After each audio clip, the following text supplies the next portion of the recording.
الرحمن الرحیم۔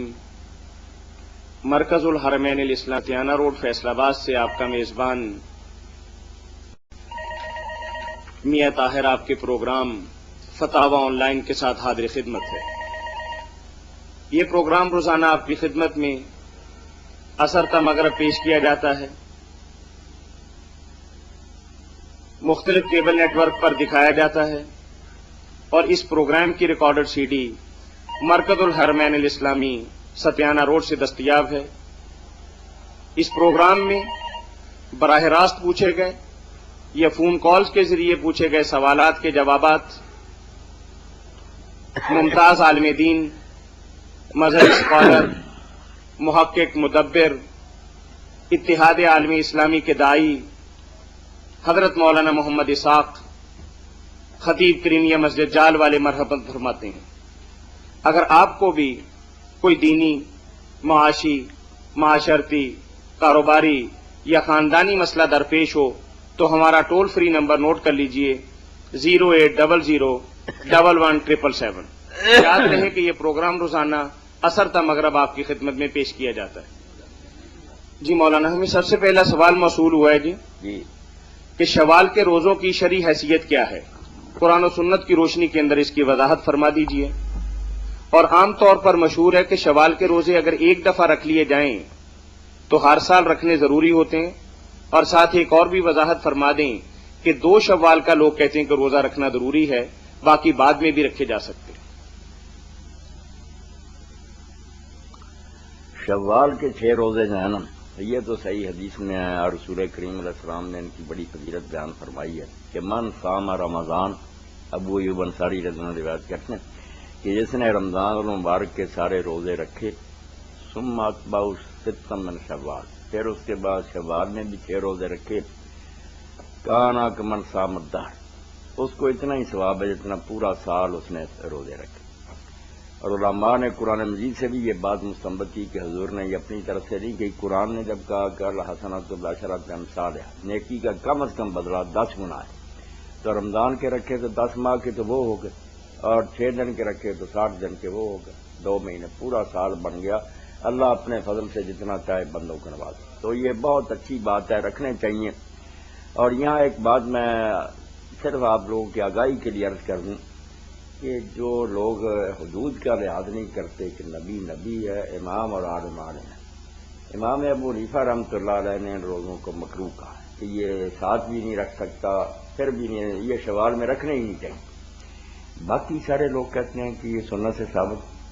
اب اس بارے میں علامہ غلام رسول سعیدی صاحب ہمارے بریلوی حضرات میں سے بڑے فاضل عالم ہیں، شرح مسلم انہوں نے لکھی ہے کہ یہاں آ کر وہ لکھتے ہیں کہ بھائی پہلے میں محمدی ہوں، بعد جب میں دیکھ رہا ہوں کہ رسول اللہ کہہ رہے ہیں ثواب ہے، اور امام صاحب کو اگر یہ بات نہیں پہنچی یا ان کے ذہن میں کوئی بات آئی، ہم اس کو نہیں مان سکتے، میں کیا جواب حضور کو دوں گا جب میں اپنی آنکھوں سے پڑھ رہا ہوں کہ صحیح حدیث ہے؟ میں امام صاحب کی بات کو ترجیح دوں تو پھر حضور کو میں کیا منہ دکھاؤں؟ بہت انہوں نے درد دل سے جملے وہاں لکھے ہیں، سب کو پڑھنے چاہیے۔ تو یہی ہونا چاہیے طریقہ، کیا ائمہ اور علماء سارے ہمارے لیے واجب الاحترام ہیں، مگر ان کا مقام حضور کے برابر نہیں، معاذ اللہ، وہ تو بہت نیچے، آپ کے پاؤں کی خاک ہیں، آپ کی برکت سے تو وہ امام بنے، حضور سے ٹائی پڑ جائے کہ حضور یہ کہتے ہیں، امام یہ کہتا ہے، یہ تو کفر سے کم بات نہیں، اس سے توبہ کرنی چاہیے۔ دوسری بات جو پوچھی گئی ہے کہ یہ روزے جو ہیں اگر ایک مرتبہ رکھ لے تو پھر ساری عمر رکھنے پڑتے، یہ ایسی ہے جیسے لوگ کہتے ہیں کہ اگر کوئی تہجد ایک دن پڑھ لے پھر سارا عمر پڑھنی پڑتی ورنہ گناہ گار ہوتا۔ یہ جہالت کی بات ہے، جس دن کسی کو نصیب ہو تہجد پڑھ لے، نہ ہو سکے گا نہ پڑھے، جس دن موقع مل رہا اس دن کیوں ضائع کرے۔ یہی بات ان 6 روزوں کی ہے کہ اگر آپ کو اللہ نے توفیق دی، تندرستی دی، آپ اس سال رکھ لیں، پھر نہ بھی رکھیں جائے کوئی بات نہیں، ایک مرتبہ رکھنے سے ضروری نہیں ہو جاتی۔ دوسری بات جو پوچھی گئی ہے کہ ساتھ ہی رکھیں اگلے دن ایک روزہ ٹرو کا اور بعد میں پھر جب جی چاہے رکھیں، یا سارے اکٹھے رکھیں ساتھ ہی، یہ بھی کوئی مسئلہ نہیں، بلکہ بہتر بات یہ میں یہی سمجھا کہ امام ابو حنیفہ اور امام مالک نے جو مکروہ کہا نا، ان کے ذہن میں یہی ہے کہ اگر لوگوں نے فرضوں کے ساتھ ملا دیا ان کو ساتھ ہی، اور اس کے لیے باقاعدہ پھر اعلان ہوتے رہے مسجدوں سے کہ ساری کا وقت ہو گیا، تو یہ پھر روزے 30 یا 29 نہیں رہیں گے، 35-36 ہو جائیں گے، یہ بھی 7 فرض ہو جائیں گے۔ اس لیے انہوں نے جیسے حضور نے کہا نا کہ جہاں فرض پڑے وہاں سے ہٹ کر سنتیں پڑھو، ویسی بات ہے کہ کچھ فرق ڈالنا ہے۔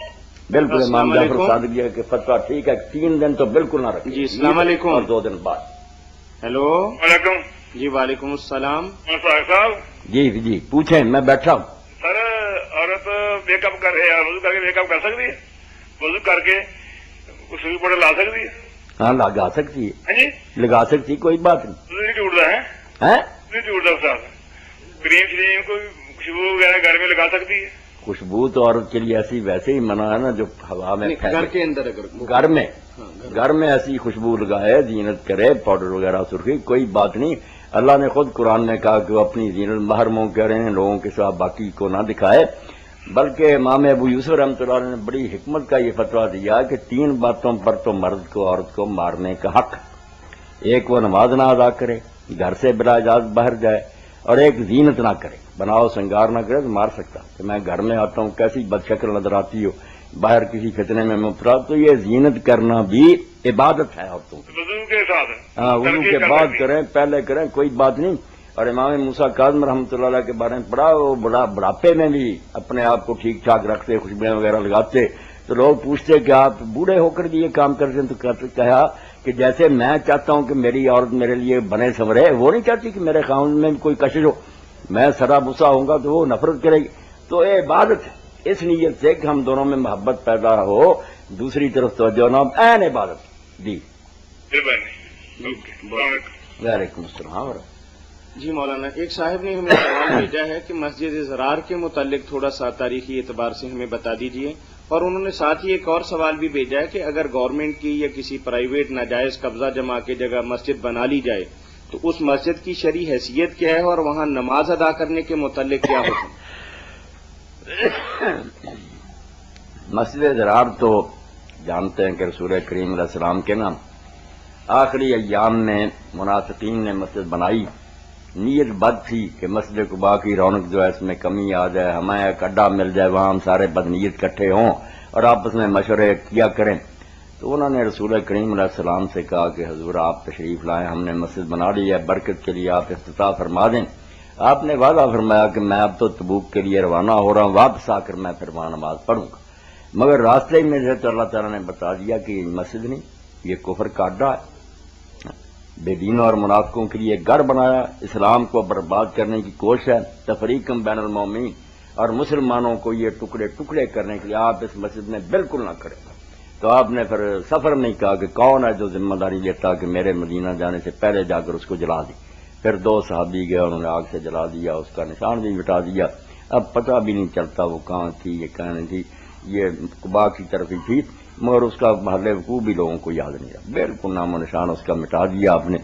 تو قرآن مجید نے یہ ساری چیزیں جو بیان فرمائی ہے کہ مسجد زرار جو ہے کہ مسلمانوں میں پھوٹ ڈالنے کے لیے، اس میں یہ مسجدیں بھی شامل ہیں کہ ایک محلے میں مسجد ہے قریبی، کوئی وجہ نہیں، نمازی وہاں ہی نہیں، یہ نہیں کہ کم سما سکتے، خواہ بخواہ بنا لیتے ہیں لوگ، اس کو بھی مسجد زرار کہنا چاہیے۔ وہی بات جو نا تفریقم بین المومنین، مسلمانوں کو ایک جگہ اکٹھے نہیں ہونا دینا چاہتے، ٹکڑے ٹکڑے کرنا چاہتے۔ حضرت عمر رضی اللہ عنہ کے بارے میں تو صاف آتا کہ وہ ایک محلے میں دوسری مسجد کی اجازت نہیں دیتے، اور ایسی مسجدیں جو ہے نا، یہ جیسے کہا کہ سرکاری زمین پر قبضہ کر لیا یا کسی کی جگہ پر قبضہ کئی پارکوں میں بنا دیتے، سب ظالم، یہ عرض مغصوبہ اجازت کے بغیر غصب کی ہوئی ہے، یہاں مسجد بنانا حرام ہے، اور حکومت کو چاہیے اور جس مالک کی زمین برباد کرے اس کو گرا دے، کوئی وہ مسجد نہیں، اور نہ اس کو مسجد کا احترام حاصل ہے۔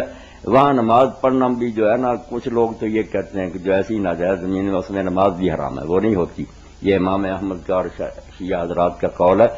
وہ کہتے ہیں جگہ تو پاک ہونی چاہیے، پاک یہی ہے کہ وہاں ٹٹی نہ ہو، یہ بھی ناپاک ہے کہ ورز مقصوبہ۔ دوسرے کہتے ہیں یار نماز ہو گئی، گناہ اس کے ساتھ۔ السلام علیکم۔ وعلیکم السلام۔ جی بھائی، مولانا وراثت کے متعلق پوچھنا چاہتے ہیں۔ جی جی جعلی نصیب مما ترک الوالدان والاقربون وللنساء نصیب مما ترک الوالدان والاقربون مما کل منہ او اکثر نصیبا جی پڑھیں نا اس کا ترجمہ اور بتائیں نا کیا پوچھنا چاہتے ہیں۔ نصیبا مفروضہ نصیب مفروضہ، بالکل ٹھیک. یعنی آپ پوچھ کیا رہے ہیں بھائی، تھوڑا سا واضح بتائیں کریں نا کیا پوچھتے. کے متعلق. یہ آیت تو آپ نے پڑھ لی، جی. پوچھنا کیا چاہتے ہیں؟ مردوں کے لیے کتنا ہے، عورتوں کے لیے کتنا ہے؟ مردوں اور عورتوں کے لیے ایک حالت تو ان کی یہ ہوگی کہ مرد جو ہے نا اس کی کوئی اولاد نہیں، فوت ہو گیا اس کی کوئی اولاد نہیں، تو پھر بیوی کو ملے گا چوتھا حصہ. جی. اگر خاوند فوت ہو اور اس خاوند کی کوئی اولاد ہو، بے شک دوسری بیوی سے ہو، پھر اس بیوی کو ملے گا 8واں حصہ. جی. اور اگر بیویاں زیادہ ہوگی تو اس چوتھے کو یا 8ویں کو آپس میں برابر برابر تقسیم کرے گی، رہے گا حصہ اتنا ہی، 1/4 یا 1/8. اسی طرح مرد کی بات ہے کہ اگر عورت جو فوت ہوئی ہے اس کی کوئی اولاد نہیں تو خامد جو ہے نا یہ 1/2 لے گا، آدھا. اور اگر اس کی اولاد ہے تو چوتھا حصہ لے گا. ہاں، اب اس بارے میں کوئی بات رہ گئی تو آپ پوچھ لیں. ذرا تفصیل سے ذرا بتا دینا. نہیں، تفصیل نہیں، سے آپ تو یہ بتا پوچھیں نا کہ کتنے بہن بھائی ہیں اور ان کو کیا ملے گا، اس آپ طریقے نے سے تو پوچھیں خامد نا. بیوی کا مردوں عورتوں کا پوچھا، میں نے دیا بتا، جو ہے تو آپ نے پڑھی تھی کہ یہ تو خامد جو پورا چھوڑ ایک دے. سبجیکٹ ہے نا کہ مطلب جس طریقے سے ایک بندہ کہتا ہے کہ سر درد کیوں ہوتا ہے، جی. تو اس کے لیے تو 150 میرا خیال کوئی بیماریاں ہوں گی کہ جس کا نتیجہ یہ نکلتا ہے. ٹھیک ٹھیک. ٹھیک ہے آپ نا؟ بتائیں نا کیا ہے وراثت کا مسئلہ، کون فوت ہوا، اس کے اولاد ہے یا نہیں، بہنا وہ بھائی پوچھ لیں ہیں، نا آپ. سارا بتائیں، پھر تو اس کا کوئی حل بتائیں نا. بہت ہوئے ہیں اور 3 بھائی ہیں. جی جی. ایک عورت ہے اس کی بیوی، جی جی. جی 3 بھائی ہیں، جی. اولاد نہیں ہے اس کی کوئی بھی مرنے والے کی، بیٹے ہیں اس کے بیٹے ہیں. کتنے ہیں؟ 3. 3 ایک بیٹے بیٹا، کہیے نا. کوئی بیٹی نہیں ہے، بیٹی نہیں ہے. بیٹی نہیں. یہ پھر جو حصہ نا میرے بھائی 1/8 وہ بیوی لے گی جی. اور باقی سارا بیٹا لے گا. جی. جو ایک بیٹا ہے نا وہ سارا لے جائے گا، اس کے ہوتے ہوئے اس آدمی کے بھائیوں بہنوں کو کچھ نہیں ملتا، کیونکہ اس آدمی کی اپنی سربی اولاد جو ہے نا پشت سے بیٹا وہ ہے، بیٹے کے ہوتے ہوئے کسی کو نہیں ملتا. بھائیوں بہنوں کو تو اس صورت میں ملتا نا کہ اولاد نہ ہوتی، اس کی اولاد ہے ماشاءاللہ، اس لیے بیٹا سارا لے جائے گا. بیٹی ہوتی تو وہ آدھا لیتی، اس آدھے سے جو بچتا وہ پھر ہم بھائیوں بہنوں میں 1-2 کی نسبت سے تقسیم کرتے. بیٹی نے آدھا لینا تھا، 1/8 بیوی نے لینا تھا، باقی جو بچنا تھا نا وہ پھر جو اسباب تھے یک جدی ان کو چلا جانا تھا، بھائیوں اور بہنوں کو. بھائیوں کو 2 حصے، بہنوں کو 1. اب تو جو بچ بیٹے گیا، کی صورت میں کوئی نہیں کسی کو ملتا، وہ بیٹا خود ہی سارا لے جاتا، بے شک وہ ایک ہی. اب بیٹی 8واں حصہ 8واں بیوی کو حصہ دے بیوی کے کا، باقی جو ہے باقی بیٹوں میں کا تقسیم ہو جائے. بیٹے کا سارا. جی بھائی، بات واضح ہو گئی. ٹھیک ہے جی، شکریہ. جزاکم اللہ. جی مولانا، وہ سرکاری جگہ پہ مسجد کی آپ بات بتا رہے تھے کہ اگر نمازی کے لیے کیا حکم؟ نمازی کے لیے پھر میں نے دونوں باتیں بتا دیں کہ کچھ تو کہتے ہیں کہ وہ ظاہری طہارت جو ہے کہ صرف جگہ ستھری نظر آتی ہے، کوئی شے نہیں. طہارت مانوی بھی ہونی چاہیے کہ وہ صحیح معنوں میں پاک ہو. جب کسی کی چھینی ہے یا اجازت کے بغیر تو زمین ہی نہ پاک. یہ ہے حنبلیوں کا، علیکم. جعفریوں کا. باقی کہتے ہیں کہ السلام ہے علیکم. حرام بنانا وعلیکم السلام. نماز کی. جی وعلیکم السلام. سر یہ مسئلہ پوچھنا تھا کہ جی. عام طور پر مساجد میں یا کہیں بھی نا یہ وراثت کا جو قانون ہے جو قرآن میں بھی ہے اور جی. قانون میں بھی، ہاں ہاں. بیٹی کو عام طور پہ حصہ بہت لیٹ ملتا ہے یا ملتے نہیں ہے باپ کے بعد میں. جی جی. اس حوالے سے مولانا روشنی ڈالیں گے کیا وعید ہے کہ جو بیٹی کے حق کو مطلب اس طرح سے دباتے تھوڑی ہیں. دیر پہلے آپ ہی نے وراثت کے حوالے سے سوال کیا تھا. نہیں. اچھا، ابھی ایک کال آپ سے پہلے آئی تھی، آئی. وہ بھائی بھی وراثت کے حوالے سے ہی پوچھ رہے تھے. مولانا یہ بات تو بالکل صحیح ہے کہ ہمارے معاشرے کے اندر عورتوں کو حصہ دینا جو ہے نا اس کا تصور نہ ہونے کے برابر ہے. ہم یہ سمجھتے ہیں کہ شادی بیاہ کے موقع پر یا اس کی باقی خوشی کے موقع پر ہم نے جو کچھ کر لیا اس سے وراثت کے حق سے وہ محروم ہو گئے. ہندوانہ ہے نا تصور کے، عورت کو جو ہم دیتے ہیں دان ہے، اس کو خیر خراب دے دی جہیز، اب اور کیا اس کو دینا، بیٹے سارا سنبھال لیتے ہیں. اور یہ بھی کہہ دیتے ہیں کہ بیٹیوں نے ہمیں معاف کر دیا، جب یہ کہا جاتا ہے کبھی بیٹوں نے بھی معاف کیا، بیٹیاں وہی معاف بیچاری کرتی رہتی ہیں. کبھی بھائیوں نے بھی حوصلہ کیا کہ ہم نہیں لیتے، چلو ہماری بہنیں لے لے. بات سیدھی نہیں کرتے کہ دینا نہیں چاہتے، اس کے لیے بہانے بناتے. اور آپ کے علم میں ہونا چاہیے کہ سب سے پہلے جب ہم کافر ہوئے تھے نا انڈیا میں تو اسی قانون سے ہوئے تھے. ہمارے بڑوں نے، زمینداروں نے لکھ کر دیا تھا حکومت برطانیہ کو، پہلے شرعی قانون نافذ تھا، بیٹیوں کو ملتی تھی جائیداد مغلیہ سلطنت تک. پہلی تحریر یہ دی تھی کہ ہم رواج چاہتے ہیں ہندوانہ، شریعت نہیں چاہتے. یہ باقاعدہ انگریزوں کو لکھ کر دیا تھا زمینداروں نے، پھر انہوں نے منسوخ کر دیا کہ اگر تم نہیں چاہتے تو ٹھیک ہے. یہ اس وقت آپ کافر ہوئے تھے اسلام کو چھوڑ کر. ورنہ اللہ نے بالکل اسی طرح بیٹی کا ایسا مقرر کیا جیسے بیٹے کا. بیٹے کو نہ دے جو گناہ اس کے لیے وہی اس کے لیے، کیوں نہ بیٹی کو دے؟ کوئی اس کو دبا نہیں سکتا، جو دبائے گا. اللہ کے رسول علیہ السلام نے فرمایا اگر ایک چپا پر زمین تم نے کسی کی ناجائز دبائے رکھی نا تو قیامت کے دن 7 زمینوں تک اللہ تعالیٰ اس کو ٹکڑا بنا کر تمہارے گلے میں ڈالے گا اور جہنم میں پھینک دے. کہ لو سنبھالے رہو، اس کے لیے تم بے ایمان ہوئے. تو دینا چاہیے جس کا ہے، کیوں نہیں دینا؟ جی بھائی کچھ اور پوچھیں گے آپ؟ اچھا کہ یہ ہے کہ لاؤڈ اسپیکر کے حوالے سے حکومت پنجاب میں پابندی بھی لگائی ہے، وہ عام طور پہ مساجد میں کوئی عمل نہیں ہوتا، تو اس میں کیا ہے؟ یہ تو حکومت سے پوچھیں نا جو عمل کروانے کے لیے بیٹھی. حکومت کا کام عمل کروایا، لوگوں کو بھی چاہیے کہ جو حکومت قانون بنائے. اور یہ تو انتظامی مسئلہ ہے نا مولانا، تو اس کا کوئی آپ شرعی مسئلہ پوچھیے. یہ تو انتظامی مسئلہ ہے نا، اس کا انتظامی ہی بتا سکے گی نا. نہیں، میں یہ پوچھنا چاہ رہا تھا کہ وہ ایک کلچر کا حصہ بن گیا کہ ضروری سمجھا جاتا ہے لاؤڈ اسپیکر، اس حوالے سے. نہیں، کچھ لاؤڈ اسپیکروں کا استعمال تو آپ جانتے ہیں ضروری بھی ہے. 7 دن کے بعد لوگ اکٹھے ہوتے ہیں، اگر اسپیکر استعمال نہ ہو کیسے لوگوں تک دین کی بات پہنچے گی؟ جی حکومت کو بھی چاہیے کہ مناسب رویہ اختیار کرے. جو ہر وقت چلائے رکھتے ہیں، لوگوں کو تنگ کرتے ہیں، یہ روکنا چاہیے. واقعی نہ یہ دینی کوئی مسئلہ ہے، ان لوگوں کی شرارت ہی ہے کہ لوگ سوئے ہوئے ہیں، کاروبار میں ہیں، مریض ہیں، پڑھنے والے تنگ کرتے ہیں، وہ ضرور روکیں. اور مولوی حضرات کو بھی چاہیے کہ اس بارے میں جو جائز قانون اس کی اطاعت کریں. مگر حکومت بھی اگر خواہ مخواہ چاہے کہ کہیں بھی دین کی بات نہ ہو تو یہ ان کی طرف سے جاتی ہے، وہ بھی اللہ کے ہاں اس کے بارے میں پوچھے جائیں گے کہ دین کی بات تمہیں بری لگتی تھی. ویسے گانے ہر وقت چلتے رہتے ہیں، ریکارڈنگ ہوتی رہتی ہے، اس سے کوئی تکلیف نہیں ہوتی. دین کی کوئی بات ہوتا آپ قانون بنا دیتے ہیں. سب کو چاہیے کہ وہ اللہ سے ڈر کر نا صحیح روش اختیار کرے. جی بہت شکریہ بھائی آپ کے کال کرنے کا. مولانا وراثت کے حوالے سے ایک صاحب نے ہمیں ابھی سوال بھیجا ہے کہ اگر باپ مالی اعتبار سے اتنا طاقتور نہ ہو اور بڑے بیٹے نے ساری جائیداد بنائی ہو تو کیا اس وراثت کے اندر بھی باقی بہن بھائی اور والدین اس کے اندر شریک ہوں گے؟ یہی طاہر صاحب ہمارے یہاں جو جوائنٹ فیملی سسٹم ہے نا کہ سارے اکٹھے رہتے ہیں، پھر اس میں بڑا بیٹا کماتا رہتا، بعد میں یہ مسئلہ پیدا ہو جاتا کہ محنت تو زیادہ اس کی تھی، حصہ ساروں نے برابر لے لیا. تو اس کا حل یہی ہے جیسے عرب لوگ کرتے ہیں، پہلے گھر بناتے تھے، وہاں بہو کو اور بیٹے کو آباد کرتے تھے، وہ الگ کماتا تھا. تو اس صورت میں جو ہمارے یہاں رواج ہے پھر تو نہیں ہے یہ دیکھا جائے گا کس نے کمایا، یا تو بیٹے کے نام پہلے ہی والد کراتا رہے جو وہ کماتا، اور اگر وہ اپنے نام اس جائیداد کو کراتا رہتا ہے تو پھر تو ظاہر بات ہے باپ کے نام ہے تو بیٹے تو لیں گے. پھر کس طریقے سے ہم انہیں محروم کر سکتے؟ یہ باپ اور بیٹے کو پہلے ہی سوچنا چاہیے کہ اگر وہ سمجھتے ہیں نا کہ عدل کی بات یہی کما رہا تو اس کے ہی نام وہ پراپرٹی کرائے.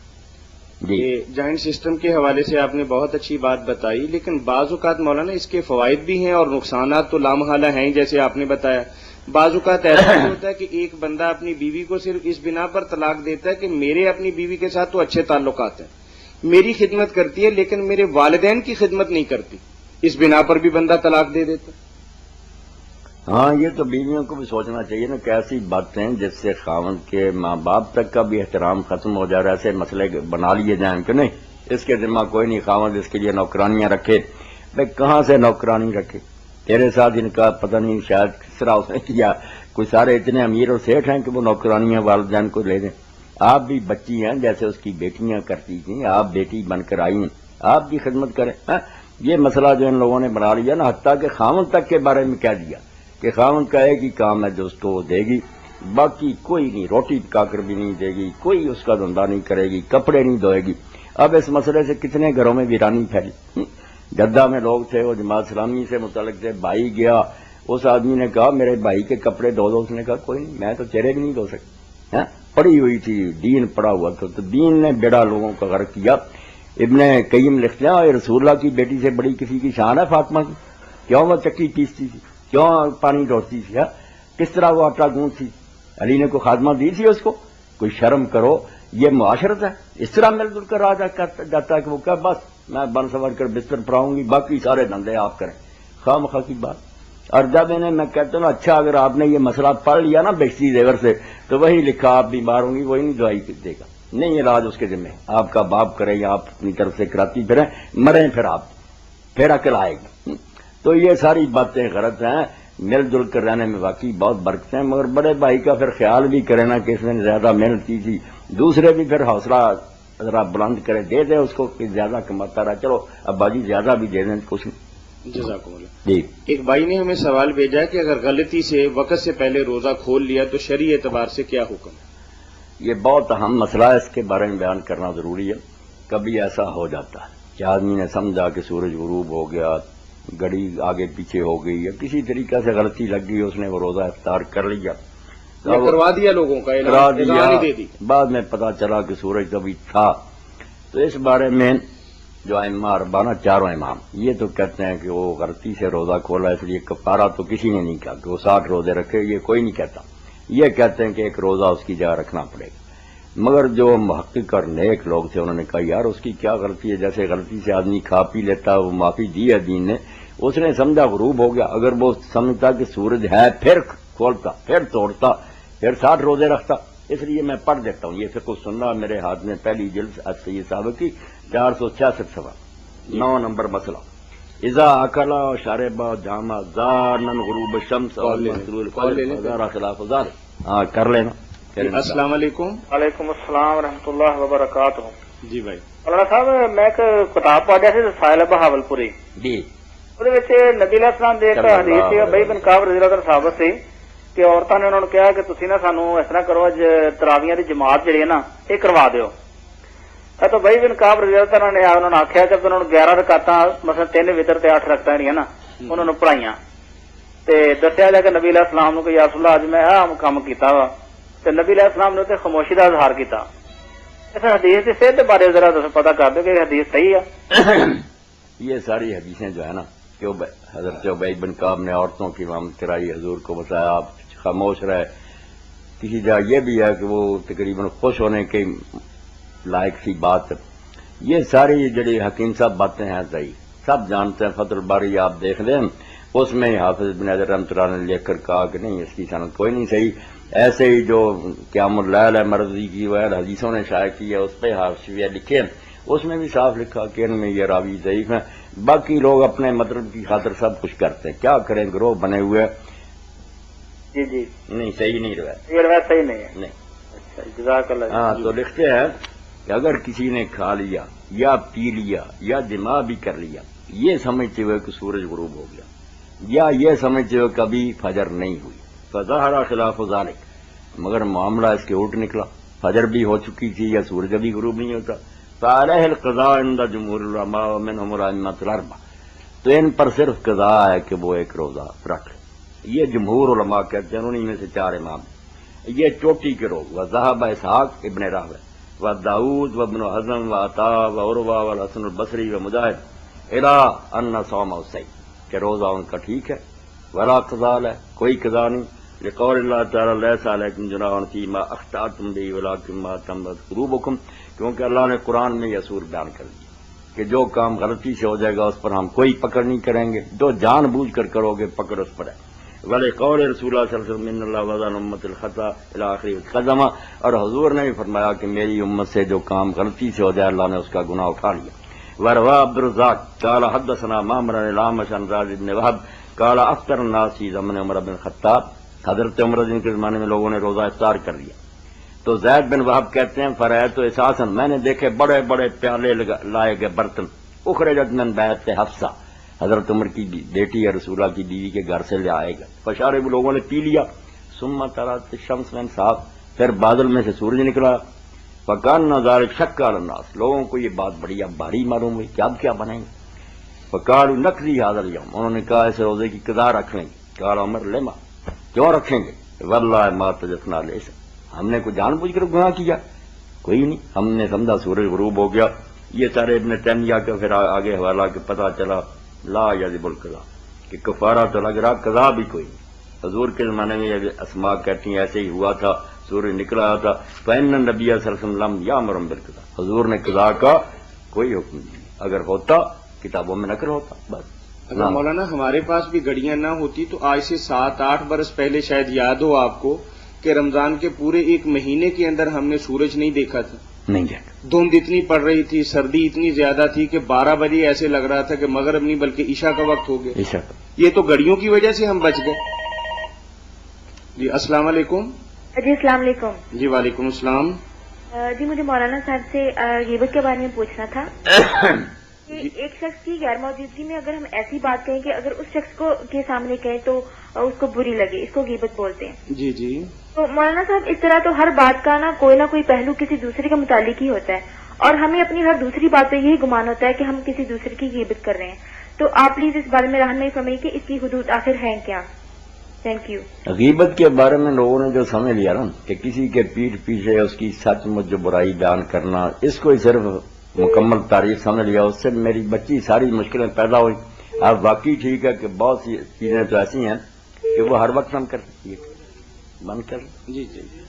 ہاں دیکھیں نا، یہ سارا علم حدیث جو ہے رجال، یہ ساری غیبت ہے کہ لوگ مر چکے ہیں. بلکہ کئی جگہ محدثین نے لکھا کہ جن کو ہم لکھ رہے ہیں کہ یہ کذاب ہے، چور ہے، جھوٹے ہیں، ہو سکتا ہے یہ جنت میں براجمان ہو، وہاں چلے گئے دیکھیے. مگر ہم مجبور ہیں کہ علم حدیث کو پاک رکھنا ہے.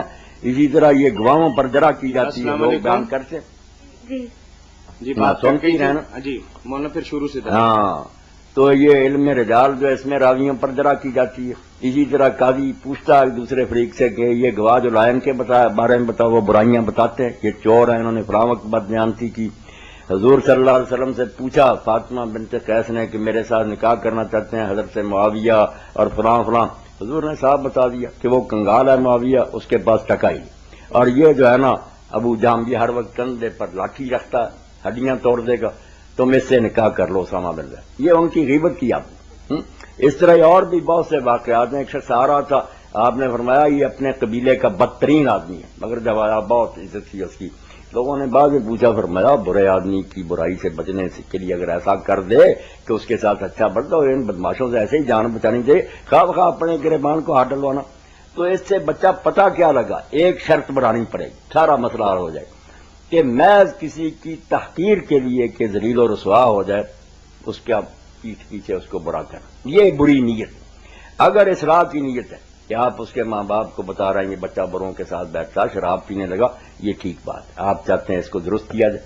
کوئی شادی کرنا چاہتا، آپ پتہ دے دیتے ہیں کہ یہ بیٹا تو نشئی ہے یا ایسا، یہ بھی خیر خواہی کی بات ہے. جہاں کوئی جائز مقصد ہے نا تو وہ نہیں غیبت.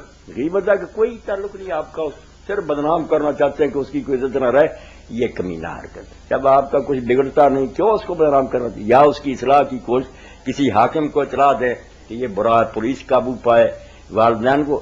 جہاں کوئی نیت اصلاح اور خیر خواہی کی ہوگی وہ عین دین ہے، وہ غیبت کوئی نہیں. غیبت وہ ہے جہاں کوئی نہیں نیت اچھی، صرف بدنام کرنے، ڈیگریڈ کرنا، جو ہے اس کو ذلیل کرنا، یہ ہے غیبت. اس کے علاوہ غیبت نہیں.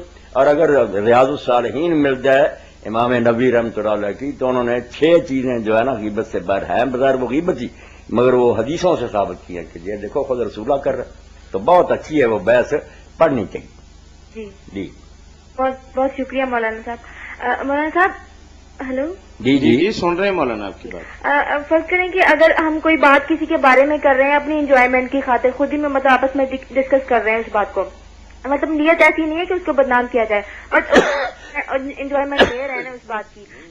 انجوائمنٹ اس نے کیا کہ آپ کوئی اس کی اصلاح نہیں کر رہا ہے، یہ اچھی انجوائمنٹ ہے کہ اس کا مردہ بھائی کا گوشت آپ کو ملا ہوا آپ مزے سے کھا رہے ہیں، یہ تو غیبت ہی ہے.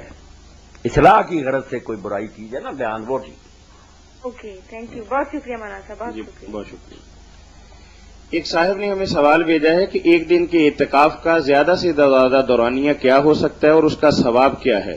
نیز کیا اس کے لیے بھی چادروں وغیرہ کی ضرورت پیش آئے گی؟ چادروں وغیرہ کی ضرورت تو کسی کے لیے بھی نہیں. 9-10 دن بھی جو بیٹھتے ہیں ان کے لیے بھی ضرورت نہیں.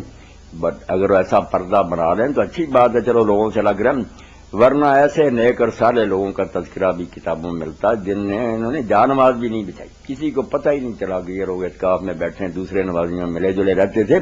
تو یہ پردہ کوئی لازمی اور ضروری چیز نہیں، بنا لے ٹھیک ہے، کسی نے بنایا. باقی یہ جو نا کہ ایک دن اگر اعتکاف بیٹھنا چاہتا تو میں نے عرض کیا تھا نا کہ یہ جو کہتے ہیں آدھے دن کا گھنٹے کا، یہ نہیں، کم از کم ایک دن کا ہونا چاہیے. وہ ایک دن یہی ہے کہ سحری کھا کر آئے، فجر کی نماز مسجد میں پڑھے اور مغرب تک بیٹھے. ایک دن پورا تو ہونا چاہیے. کوئی رات کا بھی کرے تو کر سکتا، مگر دن کا بہتر ہے روزہ رکھ کر.